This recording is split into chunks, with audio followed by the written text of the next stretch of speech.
വിശുദ്ധ ലൂക്ക അറിയിച്ച നമ്മുടെ കർത്താവേശ മിശിഹായുടെ പരിശുദ്ധ സുവിശേഷം 13-ാം അധ്യായം 23 മുതൽ 30 വരെയുള്ള തിരുവചനങ്ങൾ.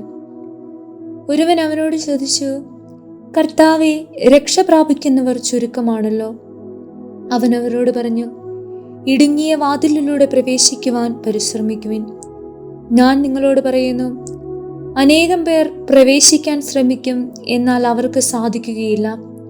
വീട്ടുടമസ്ഥൻ എഴുന്നേറ്റ് വാതിൽ അടച്ചു കഴിഞ്ഞാൽ പിന്നെ നിങ്ങൾ പുറത്തുനിന്ന്, കർത്താവെ, ഞങ്ങൾക്ക് തുറന്നു തരണമേ എന്ന് പറഞ്ഞ് വാതിൽക്കൽ മുട്ടാൻ തുടങ്ങും.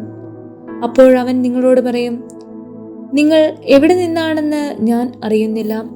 അപ്പോൾ നിങ്ങൾ പറയും, നിന്റെ സാന്നിധ്യത്തിൽ ഞങ്ങൾ ഭക്ഷിക്കുകയും പാനം ചെയ്യുകയും ഞങ്ങളുടെ തെരുവുകളിൽ നീ പഠിപ്പിക്കുകയും ചെയ്തിട്ടുണ്ട്.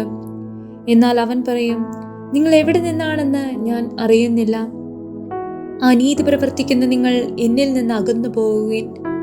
അബ്രാഹവും ഇസഹാക്കും യാക്കോബും സകല പ്രവാചകന്മാരും ദൈവരാജ്യത്തിൽ ഇരിക്കുന്നതായും നിങ്ങൾ പുറന്തള്ളപ്പെടുന്നതായും കാണുമ്പോൾ നിങ്ങൾ വിലപിക്കുകയും പല്ലിറുമുകയും ചെയ്യും.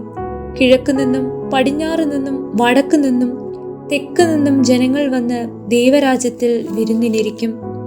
അപ്പോൾ മുൻപന്മാരും പിൻപന്മാരും പിൻപന്മാരാകുന്ന മുൻപന്മാരും ഉണ്ടായിരിക്കും.